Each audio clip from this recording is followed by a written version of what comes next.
baru. Soalnya jam segini ya. Iya.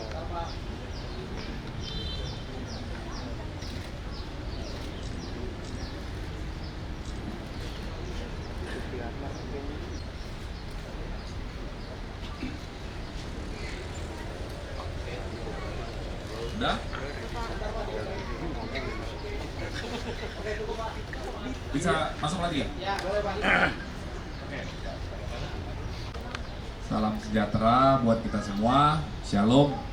Om Swastiastu. Salam kebajikan, namo buddhaya. Rahayu. Rekan-rekan, hadir bersama saya Bapak Wadir Reskrim Sus Polda Metro Jaya. Kemudian rekan saya Kanit dari Subdit Siber di Reskrimsus Polda Metro Jaya. Nanti akan dijelaskan oleh Bapak Wadir Reskrimsus pengungkapan 2 kasus oleh Direktorat Reskrimsus Polda Metro Jaya, dalam hal ini Subdit Siber. Yang pertama kasus penodaan agama yang didistribusikan atau ditransmisikan melalui media elektronik, akun TikTok, ya. Kemudian yang kedua, pengungkapan kasus judi online. Silakan Pak Wadir Reskrimsus. Terima kasih Pak Kabid Humas. Izin rekan-rekan sekalian, Assalamualaikum warahmatullahi wabarakatuh. Yang kami hormati Bapak Kabid Humas, yang kami hormati rekan-rekan Subdit Cyber di jajaran Direktorat Reserse Kriminal Khusus Polda Metro Jaya, dan yang kami hormati dan kami banggakan rekan-rekan media yang sudah hadir pada kesempatan siang hari ini. Jadi sebagaimana tadi sudah disampaikan oleh Bapak Kabid Humas Polda Metro Jaya, bahwa pada siang hari ini kami akan melaksanakan press release ataupun konferensi pers terkait dengan pengungkapan kasus yang telah dilakukan oleh jajaran Subdit Siber Direktorat Kriminal Khusus Polda Metro Jaya. Jadi kami sampaikan kepada rekan-rekan sekalian bahwa pada tanggal 23 April yang lalu sekitar jam 21.30,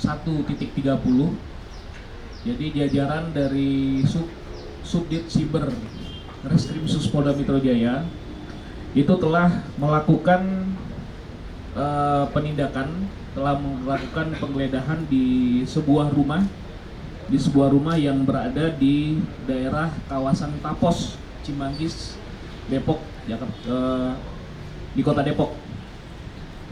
Ternyata dari hasil penyelidikan sebelumnya, dari hasil pelaksanaan patroli siber, telah ditemukan hasil penyidikan bahwa di tempat ini telah diduga terjadi praktek judi online.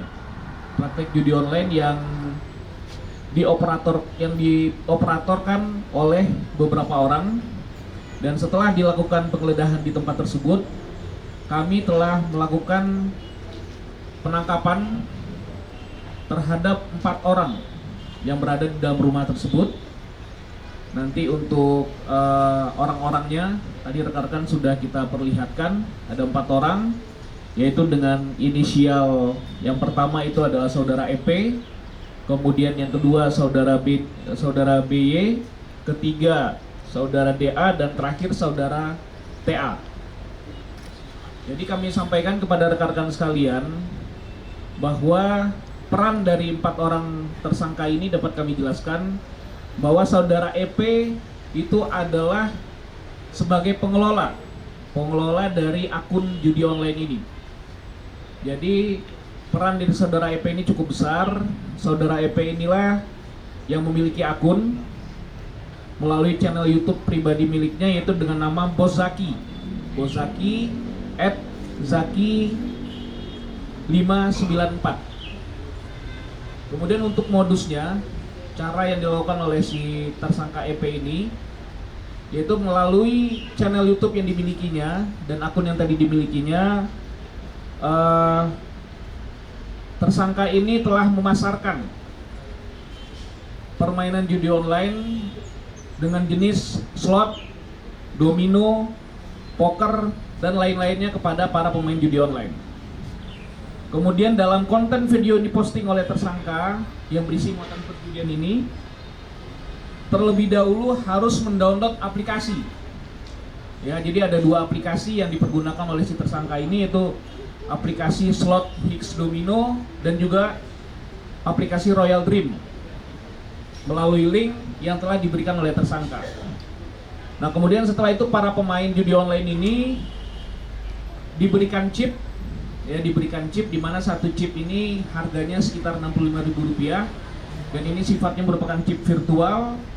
Dan ini nanti setelah selesai permainan, chip inilah yang dapat ditukarkan dengan uang, yaitu ditransferkan dari saudara EP langsung kepada para pemain. Nah, untuk kegiatan live streaming slot online ini, ya, saudara EP ini telah merekrut 3 orang karyawan. 3 orang karyawan yang sebagaimana yang telah saya sampaikan tadi, yaitu berinisial BYP, kemudian berinisial DA, dan terakhir berinisial TA. Yang ketiga inilah sebagai admin. Mereka perannya adalah sebagai admin live streaming dan juga termasuk admin jual beli koin game slot, baik itu slot Hicks Domino maupun game Royal Dream. Kemudian dapat kami jelaskan juga bahwa tersangka EP ini menggaji sifatnya dari 3 orang tersangka lainnya, yaitu dengan kisaran gaji kepada karyawan-karyawan ini sekitar antara 5 juta sampai 10 juta setiap bulannya, tergantung dari dinamisasi dari hasil keuntungan yang didapatkan dari permainan ini. Kemudian kami sampaikan juga bahwa kegiatan ini sudah dilakukan oleh tersangka EP ini dari tahun 2021.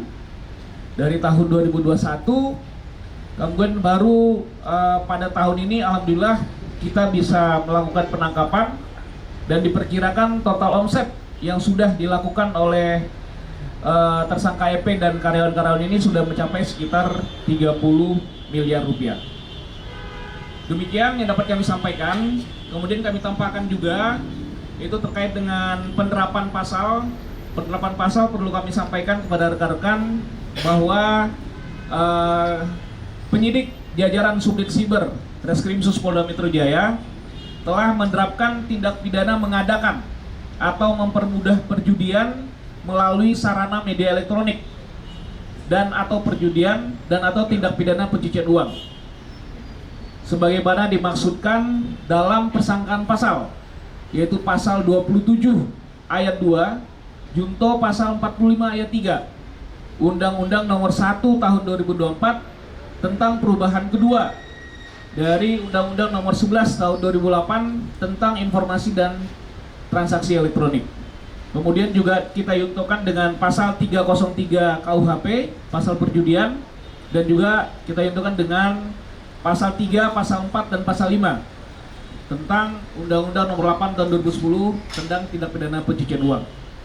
Untuk ancaman hukumannya dapat kami sampaikan kalau untuk pasal ITE itu ancaman hukumannya adalah 6 tahun maksimal, ancaman hukuman 6 tahun penjara dan denda paling banyak 1 miliar rupiah. Sementara dari pasal 303 KUHP itu ancaman pidananya adalah 10 tahun penjara ataupun denda paling banyak 25 juta rupiah.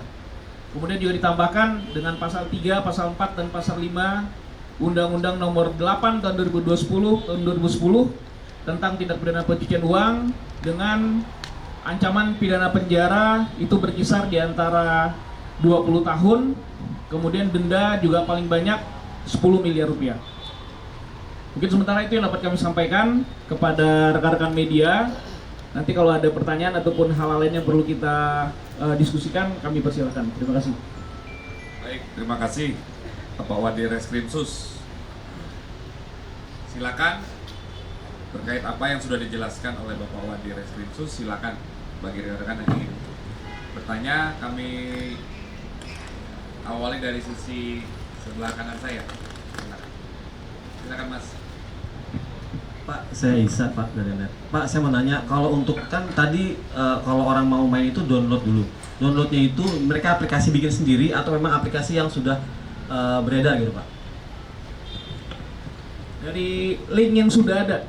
Jadi para pemain ini diberikan link, nanti dari link yang ada ini nanti akan ada aplikasi itu. Jadi nanti bisa di-download dari link tersebut aplikasinya. Buatan mereka Pak. Nah itu dia. Aplikasinya itu buatan mereka sendiri atau dari yang lain? Aplikasi langsung dari muatan mereka. Mereka yang membuat. Mereka membuat sendiri. Jadi untuk sementara tidak ada melibatkan pihak dari luar, tapi memang ini murni dari kegiatan yang dilakukan oleh 4 orang ini dengan dikelola langsung oleh saudara EP. Cukup Mas? Ya silakan. Pak Wadiri, cintanya untuk Ya. mempromosikan judi online ini, apakah tersangka menggunakan bantuan public figure misalnya atau siapa untuk mengiklankan judul mereka? Terima kasih. Silakan Pak Kanit video. Baik, terima kasih atas pertanyaannya. Untuk keterkaitan pemasaran yang melibatkan public figure akan kami kembangkan. Dan, pada saat ini masih dalam proses penyidikan, dan apabila ditemukan public figure yang terlibat dalam marketing ataupun pemasaran, akan kami kembangkan ke arah sana. Demikian. Jelas ya Mas? Silakan Mbak.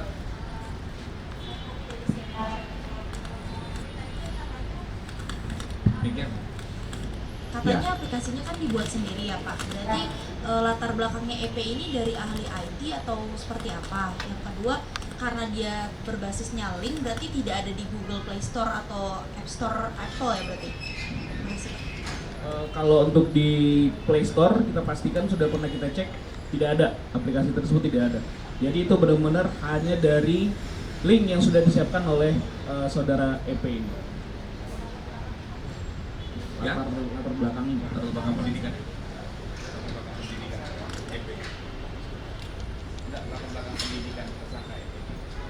SMA. Latar belakangnya jadi hanya dari pendidikan setingkat SMA, Mbak. Jadi beliau yang bersangkutan ini bukan merupakan sarjana IT atau yang di bidang ilmu komputer dan sebagainya, tidak. Sementara belum kita temukan. Tidak berarti. Ya, benar. Benar tidak. Mana Mas Thomas? Ceritanya Pak, pas dari kemarin.com tadi kan disebut dia salah satu pasangan gerakan kita itu ya Pak. Boleh tahu nggak Pak aset yang udah dipakai dari uang itu uang itu dipakai untuk beli aset apa aja gitu makanya sampai dijeratkan TPPU. Ya, Mbak, terima kasih Mas. Jadi ini penindakan baru kita lakukan 2 hari yang lalu. Jadi sekarang kita masih dalam tahap penelusuran aset yang dimiliki oleh khususnya tersangka EP karena dia sebagai pengelola langsungnya. Dan kita pun juga makanya kita terapkan langsung ada persangkaan pasalnya terkait dengan tindak pidana pencucian uang, karena kita lihat kegiatan dilakukan sudah cukup lama dari tahun 2021 dan omsetnya pun juga sudah mencapai angka cukup tinggi, yaitu 30 miliar. Nanti akan kita lakukan terus penelusuran aset kemana-mana saja telah dipergunakan uang-uang ini oleh tersangka EP. Ya. Ada lagi? Cukup ya? Baik. Selanjutnya untuk tersangka